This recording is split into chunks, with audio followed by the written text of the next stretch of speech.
ورجعنا لكم تاني من بودكاست على الحصيرة وابن المزرعة. والسؤال بقى النهارده الباشمهندس عبد السلام هيكون سؤال صعب ومهم قوي لأي واحد داخل يبدأ المجال ده. الأرض والمية، امتى من الأول خالص أقول إن المكان ده مش مناسب ليا؟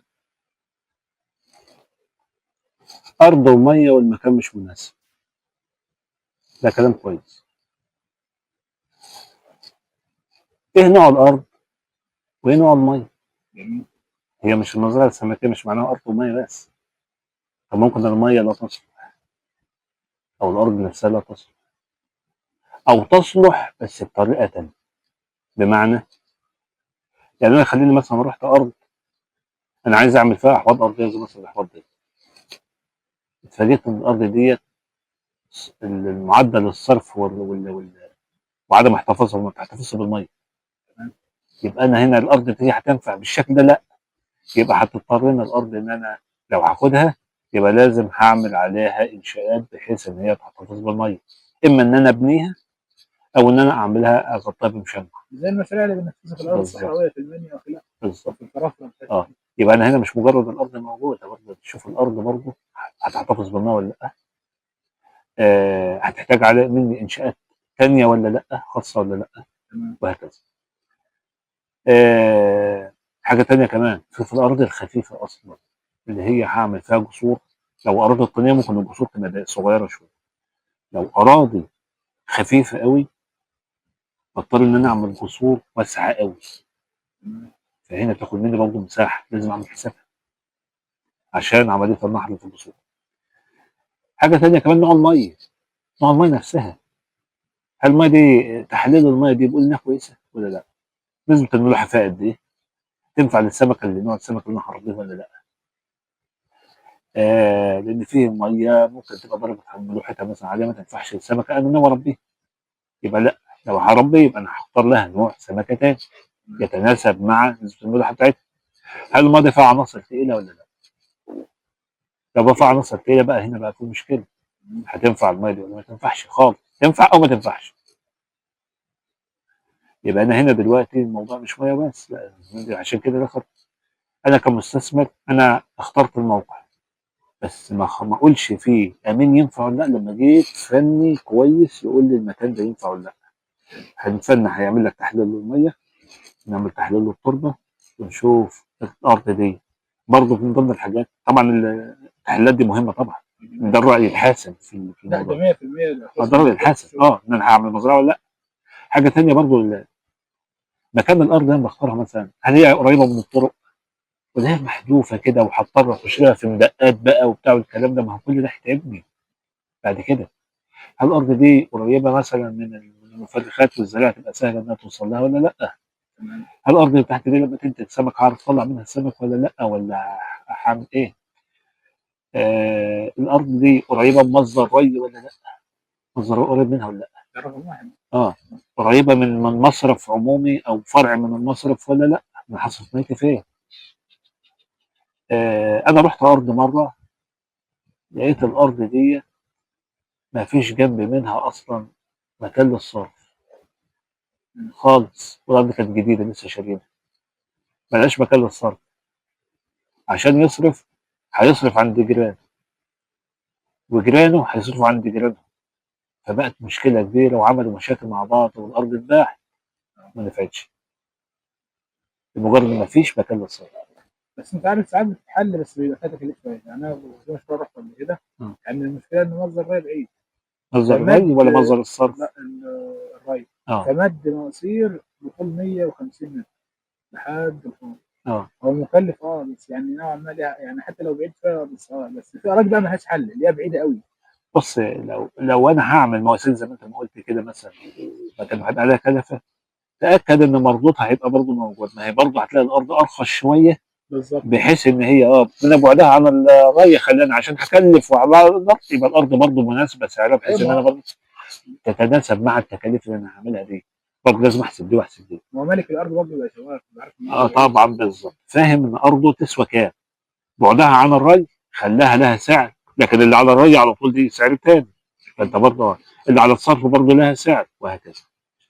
فدي برضه من ضمن الحاجات.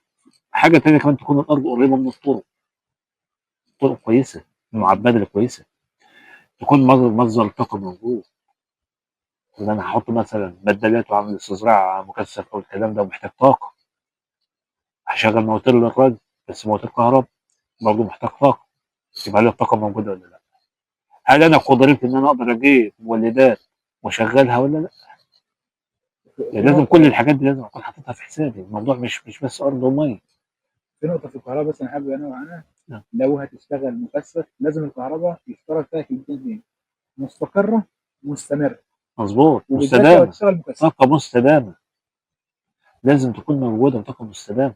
طالما هشتغل مكثف ان هيبقى عليها اجهزه تهويه، واجهزه التهويه مش هتقدر توقفها، لان ده استزراع مكثف، سمك كتير، ولازم اجهزه تساعده، ولازم تديله الاكسجين الكافي.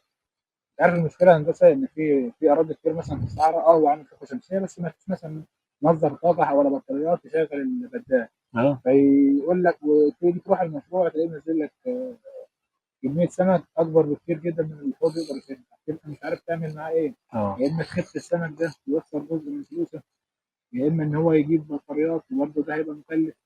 فافهم من ما هو ده الاول. علشان ما تفهمش من الاول، افهم ما من ظبطش شغل الاول. من الاول. اه لازم كل حاجه بتبقى محسوبه الاول على الورق قبل ما انفذ على الطبيعه.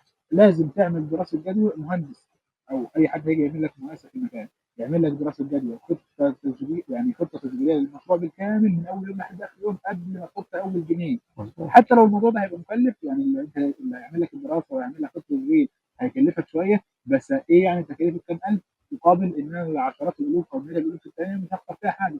فلازم تعمل خطه تشغيل كامله للمزرعه قبل ما تبدا. ما تجيش في النص تقول ده انا محتاج بدال، طب البدال محتاج بطاريه، طب البطاريه محتاجه ازود الطاقه الشمسيه، طب تلاقي نفسك دخلت في دوامه كبيره وانت مش عارف تعمل ايه. بالظبط، بالظبط. وهتبقى اتورطت، ما كنتش حاسب من الاول، اه لو مش حاسس وحاسب خلاص. تكاليفي من الاول، وطريقه التشغيل من الاول، يبقى معلش هتحصل لك دروب وانت شغال. تمام فانت لا، تلاشى الموضوع ده من الاول واحسبها كويس جدا، وحد كويس يحسبها لك، لازم فني كويس يحسبها لك. تمام. بس انا عايز بقى امتى اقول لا حرفيا، اقول الارض دي او الميه دي مش نافعه معايا. لو الميه مش نافعه معايا، ممكن الارض تبقى كويسه، بس الميه مش نافعه معايا، يبقى الميه مش نافعه معايا. افرض مثلا رحت على ميه ارتوازي، تمام الميه ارتوازي وانا بعمل لها تحليل لقيت فيها نص تقيل، طب هعمل فيها ايه؟ مش هقدر اعمل فيها حاجه. تمام افرض مثلا آه طيب رحت في ارض بس ملهاش مصدر ري سطحي ترعه او غيره، ولقيت اللي انا هصرف فيها ده ميه صرف صافي، تمام وميه صرف فيها ميه صرف مصانع، تمام لا خطر جدا، وابعد عنها طبعا. تمام ده صرف مصانع هتعمل فيها ايه؟ ده مودي الميه اصلا في قلب الميه دي، ده انت كده بتقتل السمك رسم. تمام تمام اه يبقى دي كده لا، او لا، او لا. تمام. في حاجات تانية يعني انا عايز بس تعمل ايه زي تشيك ليست كده للمستثمر. طبعا كده كده المهندس ممكن يجيب اه مهندس ويقول له كل حاجه ويعمل له تحليل للتربه بس يعني هو بيروح في الاول حتى قبل ما يجيب مهندس زياره مبدئيه كده. فايه اللي هو بيلمحه في بعينه كده في الاول يقول له لا ده ما تجيبش حتى مهندس يشوف المكان، لا هو المكان ده مش مناسب. كم طيب نقطه كده شوف، هو ايه شايف اه عليه. ممكن المستثمر عامل حسابه مثلا انه معاه مبلغ معين هيحطه في المشروع، واخد باله المستثمر على ايه من الارض دي، مثلا هيعملها حوض ارضيه زي دي، يبقى كل الكلف اللي عنده هي الحفر. تمام احنا جينا اتفاجئنا ان الارض دي معدل الرشح فيها عالي جدا، يعني ما بتحتفظش الميه بشكل كامل. اصبح اقول له لا، الارض دي مش هتنفع زي ما انت متخيل مجرد حفر وبس، لا ده انت هنعمل توطيب مشمع او نضطر نبني. اصبحت التكاليف هنا بقت مضاعفه. انا اقول له هل امكانياتك الماديه تسمح او لا تسمح؟ انت حاطط في بالك حاجه معينه بمبلغ معين، اتفاجئت بطبيعه الارض اللي موجوده انها لا مش هتنفع، هتحتاج مبلغ اكبر، لان طبيعه الارض ان انا هحتفظ عشان اخليها تحتفظ بالميه محتاج ان انا اعمل لها كذا، مش تبطين او مشمع او مبنيه او الكلام ده. كده هو دلوقتي تكاليفه كده زادت عنه. هل هو المقدار الماليه تنفع ولا ما تنفعش؟ هنا اللي هو اللي هيكلف، هو مش هنا بقى اللي هقول لا، هو اللي ممكن يقول لا. التكاليف هنا كده هتزيد. طبيعه الميه زي ما قلت لك اللي جايه، ما ارتواز ابار. ممكن مثلا اروح في مكان مثلا الميه فيها البر الارتوازي بعيد فوق ال 200 متر، لما يجي يكلف مثلا عامل حسابه مثلا الميه مثلا 20 30 40 متر ولا حاجه، تكاليفها مثلا وليكن سي 100,000، لكن اتفاجئ مثلا ان البر هيكلفه 600,000 700,000. ده مش امكانيات، خلاص مش امكانياتك يبقى ما تجيش جنب منها. تمام. يعني هنا امكانياتك انت كمستثمر لازم تتناسب مع المشروع. مش هتتناسب مع المشروع انت نفسك لازم تقول لا، ما تستناش راي الفني. ما تحطليش مشروع هيكلفه مثلا مليون جنيه وتيجي تقول لا ده انا عايزه يمشي ب 500,000. ما فهمش. هيخسر. لما الشغل 500,000 يبقى هيخسر. اقول لك حاجه، هيمشي وهيجي في نص الطريق يعطل فمش هيمشي. هتخسر. 500,000 يبقوا اترموا في الارض ومش هتاخد منهم حاجه. يبقى انا لازم عندي المقدره الماليه من الاول ان انا هكلف على المشروع مع راي الفن اللي هو الاساسي معاه. ده بشكل بالظبط. يبقى راس مال مع راي فني يحسم الموضوع.